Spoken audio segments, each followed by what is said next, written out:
ओम नमो भगवते वासुदेवाय। श्रीमद्भागवत महापुराण चौथा स्कंद चौथा अध्याय।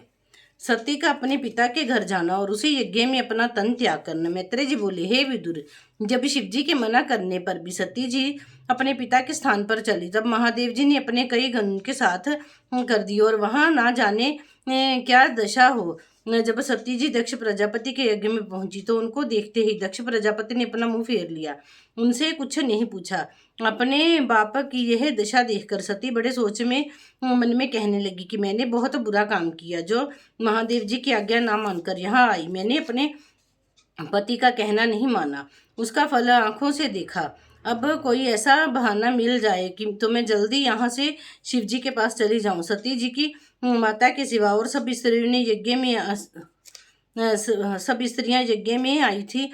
दक्ष प्रजापति के बुरा मानने से सती के साथ प्रीतिपूर्वक नहीं बोली। सती यह हाल देखकर दुख सागर में डूबी हुई यज्ञशाला में बैठी थी। जब आहुति देने का समय आया और यज्ञ कराने वाले ने दक्ष से महादेव जी का नाम पर आहुति देने के लिए पूछा, तब दक्ष प्रजापति ने शिव जी को दुर्वचन कहकर उनसे कहा कि हमने देवताओं और ऋषिवरों की सभा में महादेव को शाप दिया है कि यज्ञ में कोई उनका भाग ना निकाले। इस वास्ते तुम लोग महादेव के नाम पर आहुति मत दो। यह कठोर वचन सुनकर और शिव जी का भाग ना देखकर सती जी को बड़ा क्रोध आया। जब उनसे यह क्रोध रोका नहीं गया तब उन्होंने दक्ष से कहा, हे पिता, तुम शिव जी की बड़ाई और महिमा को नहीं जानते। वे सब देवताओं में श्रेष्ठ है, किसी के साथ शत्रुता नहीं रखते।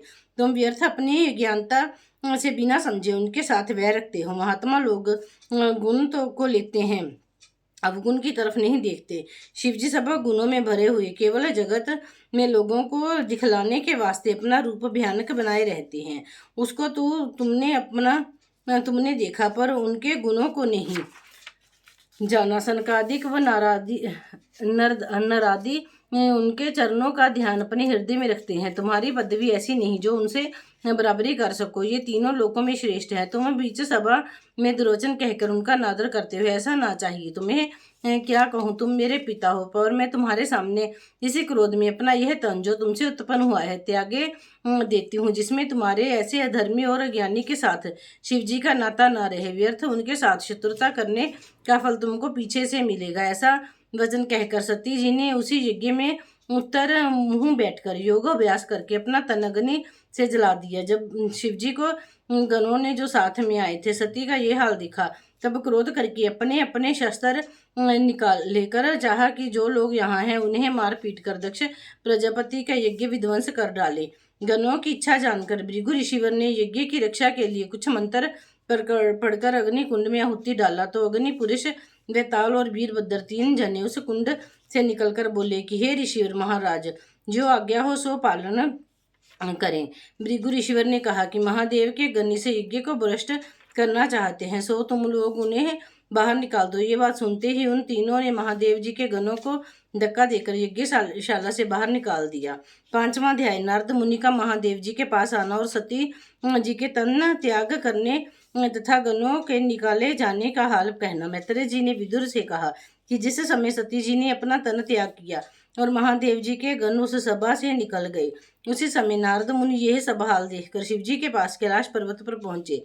शिव शंकर ने नारद मुनि को देखकर दंडवत करके बड़े आदर से बैठाकर पूछा, कहो मुनिनाथ, कहाँ से आते हो? नारद जी बोले, महाराज, आपको ये मालूम है या नहीं, क्या सती ने दक्ष प्रजापति के यज्ञ में अपनी आपकी निंदा सुनकर अपना तन छोड़ दिया है और भृगु ऋषिवर के मंत्र पढ़ने से आपके गण भी अपमानित होकर उस सभा से निकाले गए। इसका कुछ उपाय करना चाहिए। ये कहकर नारद मुनि चले गए।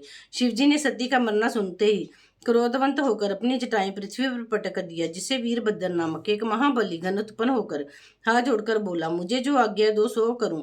शिवजी ने कहा, तू बहुत जल्द दक्ष प्रजापति के यज्ञ में चला जा और उसका सिर काट कर अग्नि कुंड में डाल दे। जो लोग उस सभा में बैठे हो उन्हें वहां से बाहर निकाल दो। यह वचन सुनते ही वीरभद्र, जिसका शरीर पहाड़ के समान था, त्रिशूल लेकर भूत प्रेत की सेना के साथ वहां चला गया और क्षण भर में यज्ञशाला में पहुंचा। उसने दक्ष प्रजापति का सिर काटकर अग्नि कुंड में डाल दिया और भृगु ऋषिवर की दाढ़ी नोच डाली। देवता, ऋषिवर, गंधर्व, ब्राह्मण और किन्नर आदि जो उस सभा में थे उन्हें मारपीट कर रंग भंग कर डाला।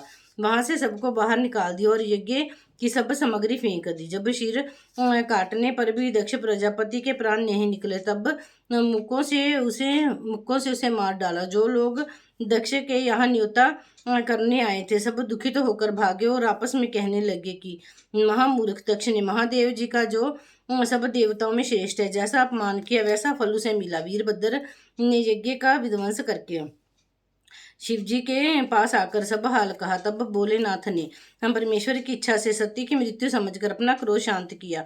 अंतर्यामी विष्णु भगवान और ब्रह्मा जी पहले से यज्ञ विध्वंस होने का हाल जानकर वहां नहीं गए थे। छठा अध्याय। भृगु आदि ऋषिवर और देवताओं का ब्रह्मा जी के पास जाना और वीरभद्र का हाल कहना। मैत्रेय ऋषिवर ने कहा, हे विदुर, जब वीरभद्र ने सबको मार पीट कर यज्ञशाला से बाहर निकाल दिया तब उन लोगों ने ब्रह्मा जी के पास जाकर अपना हाल उनसे कहा। ब्रह्मा जी उनका वृतांत सुनकर बोले कि तुम लोगों ने बहुत बुरा काम किया। जो यज्ञ में बैठकर शिव जी की निंदा अपने कानों से सुनते रहे और महादेव जी का भाग यज्ञ में बंद करके अपना अपना अंश लिया। ऐसा धर्म करना तुम्हें उचित नहीं था। जैसा अपराध किया वैसा फल पाए। महादेव जी सब देवताओं और तीनों लोकों के जीवों में श्रेष्ठ हैं। वे परमेश्वर तुल्य हैं। मैं उनका कुछ नहीं कर सकता। तुम लोग मेरे साथ होने की शरण में चलो, उनकी स्तुति करके तुम्हारा अपराध क्षमा कराऊं। ब्रह्मा जी सब देवताओं और ऋषिवरों को साथ लेकर कैलाश पर्वत पर गए। उस पहाड़ पर पत्थर की जगह लाल पन्ना व हीरा आदि अनेक तरह के मणि व रत्न थे। जब पहाड़ 1600 कोस ऊंचा और 1200 कोस के घेरे में है, वहां बरगद आदि के बहुत वृक्ष लगे रहने से धूप का प्रकाश नहीं होता, सदा ठंडी छाया बनी रहती है। अनेक रंग के फल ऐसे लगे हैं कि जिसकी सुगंध कोसों तक उड़ती है। अनेक प्रकार के फल 12 महीनों वृक्षों में लगे रहते हैं। वे अमृत के समान स्वाद देते हैं। वहां पर तालाब, बावली, नहर व झरना ऐसे निर्मल भरे हैं कि जिनके देखने से आंखों में तरावट आ जाती है। तालाब और बावली के किनारे सुंदर पक्षी, मीठी बोली बोलने वाले सारस, तोता, कोकिला और मोर आदि बैठे हुए चहचहे मचाते हैं। उस जगह देव कन्या और गंधर्व आदि आकर जिस वस्तु की इच्छा करते हैं उनका सब मनोरथ सिद्ध होता है।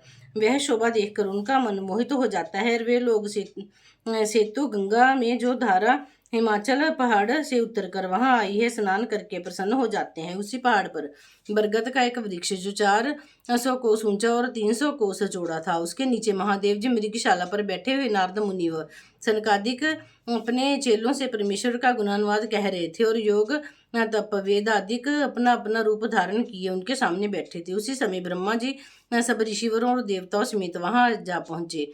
शिव जी ने ब्रह्मा जी को देखते ही दंडवत करके बड़े आदर भाव से उन्हें अपने पास बैठाया। ब्रह्मा जी शिव शंकर को नमस्कार करके उनके सामने बैठे और देवता आदि जो ब्रह्मा जी के साथ गए थे शिव जी को दंडवत करके योग्य स्थान पर चारों तरफ बैठ गए। महादेव जी के मन में दक्ष प्रजापति से शत्रुता होने और सती के तन त्याग करने का शौक नहीं था। परमेश्वर की इच्छा पर इन सब बातों को समझकर उस समय वे हरि चर्चा में ऐसे मगन थे कि उन्हें इस बात का कुछ ध्यान नहीं हुआ कि ब्रह्मा जी देवताओं का अपराध क्षमा कराने के लिए आए हैं। वीरभद्र ने ऋषिवरों और देवताओं को भी मारा है। ब्रह्मा के आने पर भी वे हरि चरित्र कहते रहे। तब ब्रह्मा ने शिव जी की बहुत स्तुति करके उनसे विनय किया कि आप सब देवताओं के मालिक हैं, इसीलिए आपका नाम महादेव हुआ। दक्ष आपकी प्रभुता नहीं जानते थे, उन्होंने आपका अपमान किया, वैसा उन्हें फल मिला। उनके निरादर करने से आपकी बढ़ाई कम नहीं हो गई। जिस तरह कोई मनुष्य चंद्रमा पर थूके तो वह थूक चंद्रमा पर नहीं पड़ता,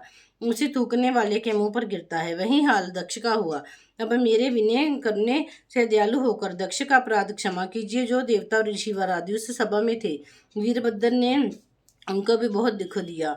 कितने के पैर तोड़ डाले, कितनों की आंखें फोड़ डाली। वे लोग भी आपके भय से घबरा रहे हैं, इसीलिए उनको धैर्य देकर ऐसा आशीर्वाद दीजिए कि जिसमें उनका घायल शरीर अच्छा होकर वे लोग ज्यों के त्यों हो जाएं और दक्ष प्रजापति आपकी कृपा से फिर जीकर अपना यज्ञ विधि पूर्वक संपूर्ण करे। सब देवता और ऋषिवर भी वहां आकर अपना अपना भाग पावे। आप भी मेरे साथ वहां चलिए, मैं नारायण जी को विनय करके वहां ले जाऊंगा।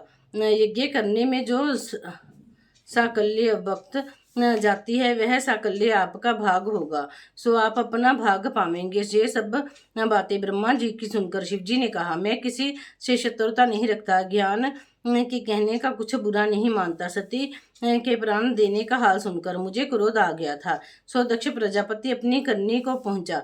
सती के प्रारब्ध में इसी तरह तन त्याग करना लिखा था। जो कुछ परमेश्वर की इच्छा थी वह बातें हुई। अब जो आज्ञा दीजिए सो करूं। जो कोई बड़ों का कहना नहीं मानता वह पीछे दुख पाता है।